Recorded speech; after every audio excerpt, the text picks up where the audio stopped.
you ever been picked out to do a special job before?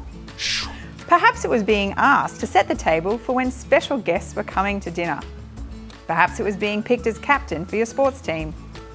Or maybe it was being asked to make a thank you speech on behalf of your school. Sometimes being chosen for a special job can make us feel really important, but it can also be really scary. Not long after God's people had rebelled and built the Tower of Babel, God chose Abram to help show his love to all people. God chose Abram, who was later called Abraham, to be a blessing to his people. God said, "I will make you into a great nation, and I will bless you. I will make your name great, and you will be a blessing.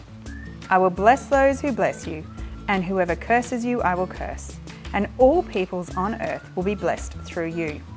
What an amazing promise! Now, if you've ever had a promise made to you before, you know they can be pretty special.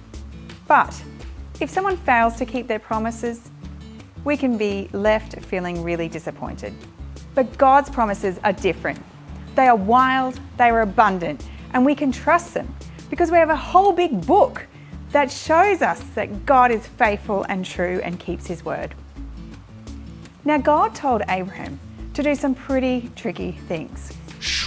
God told Abraham to take his family and leave his home, his country, and everyone he knew. This would have been incredibly hard for Abraham and his family, but they were obedient and did as God asked. Even though Abraham didn't know exactly what God had in store, he trusted God every step of the way. And God used Abraham to bless the nations just as he had promised. Over many, many years, Abraham's family grew into the nation of Israel, and many years later, Jesus was born into that family. Jesus fulfilled God's plan to love and bless the whole world. God has always had a big plan to show his love to the world. And he has used Abraham and continues to use people like you and me to help make that happen. Being chosen to be a part of sharing God's love with others can be a little challenging and scary at first.